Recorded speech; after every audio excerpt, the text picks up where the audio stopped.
But let's welcome on board Dinshaw Irani and find out where he's finding opportunities in this market. Dinshaw, hi, morning. Great to have you on the show. I must caveat here, we don't have any chart today to serve you. I was hoping that Nikunj would send me some before the show. Nikunj, is the parcel Dinshaw, ready? Dinshaw, I was hoping Yeah. the other way around, Diwali sweets. I just called up the reception. Has Dinshaw said anything? They said no. I said, no, please check again. He's a gentleman. He will not disappoint. Next time. Definitely next time. Anyway, so that aside, where is it that you're finding the, spicy treats in this market, Dinshaw? Thank you for having me on your show, Asha and Nikunj and the team, and a very good morning to your viewers. Now, let's look at what's happening in the global markets and then probably take a view on India. Okay, because we think this time around it's slightly different than what has been in the past, right? So look at how the EMs have managed the inflation crisis. I mean, they've done a fantastic job. I mean, if you go back into history and look at probably the Walker era of the 80s, where it led to a Latin American crisis, emerging markets, right? Decade later, it was the tequila crisis, again Mexico, emerging markets, right? As recent as the taper tantrum, three markets literally blew up, which is Brazil, India, and Indonesia, again emerging markets. But this time around, look at what has happened despite the quantitative tightening and the interest rate hikes. It's the global currencies which have taken, I mean, the developed market currencies which have taken a hit. I mean, the euro is like for 13-14%. The pound is some 17-18%. The yen is around 20% down. Right, this is year-to-date numbers that we're talking about. No doubt, the INR also is down 10%, but that's still much better than what the other DMs are doing. Right, so that's one that we have to keep in mind, that the EMs have done a better job than the DMs this time around. The second pushback that we keep getting is on India in particular, that our premium in the emerging market index, MSCI EM index, has more than doubled, right? But then let's also understand the composition of that index. There are four rather big countries which control almost 2/3 of the index, right? China, Taiwan, Korea, and India. Yeah, China is down some 25-odd%. I'm talking about dollar terms. Okay, Taiwan, Korea are down around 38-40-odd%. Again, dollar terms. India is down around 10%. That again is because of the dollar and nothing else, right? Just 10%. Now, it is not our fault that we are fallen less than the other markets. These three markets have their own intrinsic problems.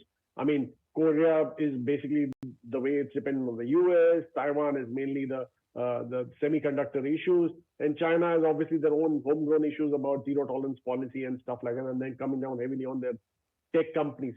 So obviously, India has done. I mean, we can't be penalizing India for not falling, right? And that's why the premiums have gone up. But having said that, I think there's only that much that India can swim against the tide, right? There'll be a time before everybody starts saying that, okay, this is too overpriced, right?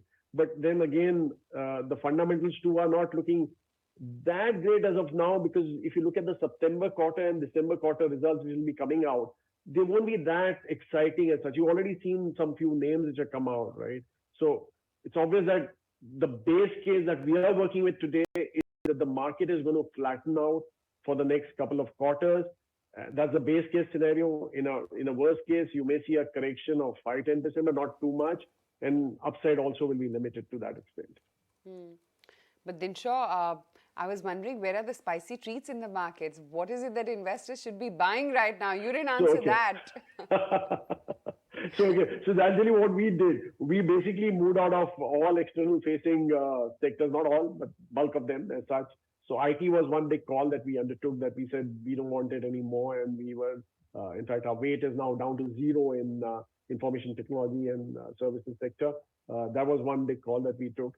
What we deployed that back into, because we know that our markets are fairly resilient, was that mainly into the private sector finance companies. I mean, basically private sector banks, to an extent some NBFCs, and obviously our own very theme that we picked up, which is affordable luxury or mass luxury, There also we deployed our money. So these two are the sectors where we think is where the real cream really lies still, and that's why we are there in those two sectors. Dinshaw, you've made good money in Vedant fashion, campus footwear, great. At what level you would be tempted to sell it, not because of growth but because of valuation? Will you sell them only because of redemption, or would you be selling or exiting or booking your gains because of the underlying price action? So, okay, Nikunj, basically what we look at is, so as I said, what we do is we identify themes which are going to give you a long-term growth, right? And these themes are like multi-year tailwinds that we're looking at in sectors and stocks, right? And that helps in not only the stock growing with the earnings, but also re-rating as and when the consistency of earnings kicks in, right? So that's what we identified here. This particular theme, I think it's got a long runway to play out. So we won't be in a rush to sell them off. Maybe if there's a redemption, we may look at some other sectors, but obviously the weight issue also is there. And that's what we try to control here, because these are not that liquid stocks, right? So you don't want to have an overweight position in your portfolio of these illiquid stocks. So that's what is another constraint that we look at. Otherwise, on valuation front, if they keep growing at 25-30%, we don't have an issue of keeping them on, because you know that these valuations will be justified in the future. Dinshaw, hi, good morning. Avan as well joining in. What's the view when it comes to the auto sector as well? Lots of disruption that we're seeing on the EV front, and a lot of companies as well seem to be participating here. What's your view on how India can really play its part in EV, and is this a space that you believe that one should avoid at the current juncture? Aman, in fact, our views have been very vocal on the auto space per se. We've been avoiding that space for a while. As I said, that if you look at the long term, there's no way any homegrown company can compete in the EV space. You've already seen that disruption in the two-wheeler space. Bulk of the, I mean, not bulk, quite a bit of the new bookings in two-wheelers are in the EV space as such, and that's created quite a turmoil. I mean, you've seen Hero Honda, right? I mean, Hero Motor, not gone anywhere as such. So that's one thing that you should keep in mind. And I think it's a matter of time before the PV space also feels that pinch, right?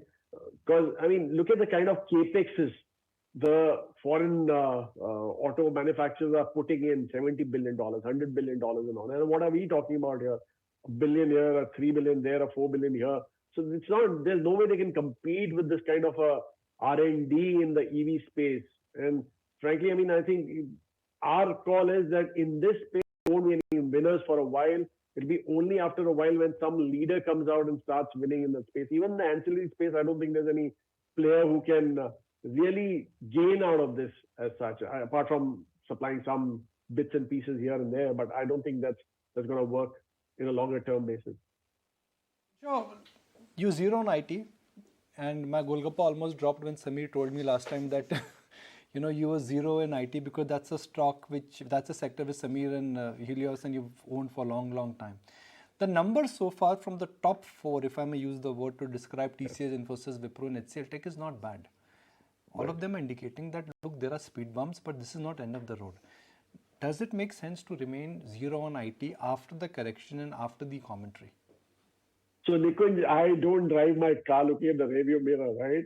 So everybody knew this. Everybody knew that this year will be hanging on. In fact, if you talk to the management, they also tell you that this year they're looking at decent numbers. And I mean, when I talk about the year, I'm talking about the calendar year, right? So, and going into the future, the budgets that are being planned are looking a bit dicey. People are looking at deferring their projects and stuff like that. So it's obvious that it's not going to be this year. Probably they'll last on the December quarter also. Depends on the furloughs, by the way. But going into the March quarter of next year, I think that's when you would really start things slowing down for them. And they can see it, right? I mean, if you look at the hiring numbers, or you look at the fact that the bench is getting cleaned up as such. So it's obvious that most of the, by the way, margin expansion which came was because of the utilization of the bench rather than anything else. So you are aware that they're trying to utilize more, recruit less. So it's obvious that they also can see the writing, but it'll take a while. I mean, they call out what they see right now, and they also try to caution you when in most of the calls, most of the management said we're looking at some kind of a choppiness in the retail sector, so on and so forth. It's obvious that they're also looking at certain sectors not playing out. So I think it's a matter of time before the slowdown starts kicking into IT. And frankly, I mean, even if the valuations were in sync to say pre-COVID levels, because you're talking about growth rates of 7-8% in dollar terms, right, going forward as such, which was 4-5% pre-COVID levels. So where is the excitement here? Now, if you're telling me that there's still a premium of 25, 20 odd, 25, 30 odd percent in the valuations, it's obvious that you better wait it out, let it play out a bit, and then probably take a call in the future. Much, Dinshaw, for joining in and giving us your view on the market. So it's an avoid on IT as well as auto right now, but there is flavor within the banks, NBFCs, and of course, affordable luxury. That's a space that they've been interested in.